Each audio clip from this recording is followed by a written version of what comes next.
Full spoiler warning for Season 2, Episode 7. Seriously, this is your last exit, alright. If you're still here, let's really sit with Xeque Mate Season 2, Episode 7, en passant. Because this episode is not designed to entertain you in a loud, obvious way. It's designed to crawl under your skin and stay there, and the more you think about it, the heavier it gets. This is one of those episodes where very little happens in the traditional sense, but emotionally it's doing an absurd amount of work, quietly rearranging the board while pretending nothing has changed. Which is exactly why the title matters so much, because en passant in chess is about a move that can only happen in a very specific window of time. Miss it, and the opportunity is gone forever, and that idea bleeds into every single relationship and decision here. We open in pure tension. The hostage exchange is frantic, messy, terrifying, and crucially not heroic in a cinematic way. It's all shouting, fear, shaking hands, and people barely holding themselves together. And Giovanna's desperation in those moments tells you everything about her psychological state going into the rest of the episode. She's not thinking strategically, she's thinking emotionally. Because to her, Manuela is not a principal or a client, she's the person she loves, and the show never lets us forget that conflict. What's devastating is that Giovanna actually succeeds. She gets Manuela back alive. And yet the episode is structured to immediately ask, okay, but at what cost? Because the system around her does not reward emotional heroism, it punishes it. And that's where this episode becomes quietly brutal. Giovanna's arc here is about burnout, not failure. And that distinction is everything. She's not incompetent, she's not reckless, she's not naive, she's tired. And you can see it in how she stops fighting certain battles, how she accepts being removed from Manuela's security detail, with a kind of hollow calm that reads less like maturity and more like someone who simply doesn't have the energy to argue anymore. There's a specific kind of exhaustion that comes from always being the person who steps in, who absorbs the danger, who cleans up the mess, and then gets told she's the liability. And the episode nails that feeling without ever spelling it out. Meanwhile, Manuela's emotional state is just as complex, but in a completely different direction. She survives the kidnapping, but the show is very clear that survival does not equal safety. Because even in the hospital, even surrounded by doctors and authority figures, her autonomy is constantly being negotiated for her, especially by Christopher. And that's where her character psychology becomes fascinating. Manuela knows, on some level, that Giovanna is the person who truly protected her, but she's still entangled in a marriage and a power structure that promises stability at the cost of authenticity. And you can feel her being pulled in opposite directions in almost every line she delivers. The moment where she says she wants my wife instead of her husband is one of the most quietly explosive lines of the season, because it's not delivered as a triumphant coming-out speech. It's delivered through pain, fear, and vulnerability, and that matters. It's not Manuela declaring freedom, it's Manuela admitting truth, and those are not the same thing.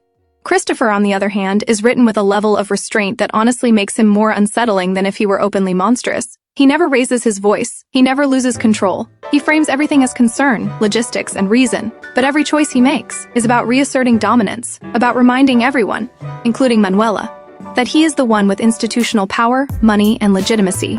And his attempt to remove Giovanna under the guise of safety is textbook emotional manipulation. The later apology scene is particularly chilling because it's so performative. He knows exactly how much remorse to display, exactly how calm to appear, and the show is smart enough to let us see through it without underlining it, especially when contrasted with Giovanna's visible discomfort. She accepts the apology not because she believes it, but because refusing it would cost her more than she can afford emotionally at that point. And then there's Clarice, whose death hits not as a shocking twist but as a delayed emotional bomb. What makes it so effective is that the episode doesn't treat it like a spectacle. It treats it like an inevitability born from isolation, missed calls, and people being too overwhelmed to notice the warning signs. And that's where the theme of en passant becomes devastatingly literal. Clarice needed help at a very specific moment, and that moment passed. The fact that she dies alone is not just sad, it's thematically ruthless, because it mirrors the emotional loneliness we see everywhere else. Women surrounded by systems, colleagues, partners, and still left to carry unbearable weight by themselves. One of the smartest choices the episode makes is refusing catharsis. There is no sweeping reunion between Giovanna and Manuela, no dramatic kiss, no clear promise of a future together, because the point isn't romance as fantasy, it's romance under pressure, romance constrained by fear, politics, trauma, and timing, and the hospital scenes embody that perfectly. Interruptions, awkward silences, conversations cut short by other people's agendas. Even the quieter scenes later, where characters decompress or attempt normalcy with food, movies, or casual conversation, feel fragile, like everyone is pretending things haven't fundamentally shifted when they clearly have. Subtextually, the episode is doing a lot of work around control versus choice, especially for queer women in environments dominated by male authority. Manuela's wealth and status don't actually protect her from being spoken over, Giovanna's competence doesn't protect her from being discarded, and Clarice's isolation proves fatal. The episode is asking uncomfortable questions about who gets to decide what's best for you, and how often that language is used to justify removing agency rather than preserving it. Looking ahead, the groundwork being laid here is heavy and deliberate. Clarice's death is not going to stay a background tragedy. It's clearly tied to larger power plays. Giovanna is being pushed toward a breaking point where she will have to choose between professional survival and emotional truth, and Christopher's need for control feels like it's escalating toward something uglier, because people like him don't loosen their grip when challenged, they tighten it. So is En Passant an easy episode to watch? Not at all. Is it flashy or fan service heavy? Definitely not. But it is one of the strongest episodes of the season, precisely because it trusts the audience to engage with discomfort, ambiguity, and emotional fatigue, instead of spoon-feeding resolution. And in a genre that so often rushes toward payoff, this episode's restraint feels intentional, mature, and quietly devastating. It doesn't ask you to cheer, it asks you to think, to sit with unresolved fear, to question timing and choice in silence, and by the end of it, you don't feel satisfied, you feel unsettled. And for this story, that's exactly the point.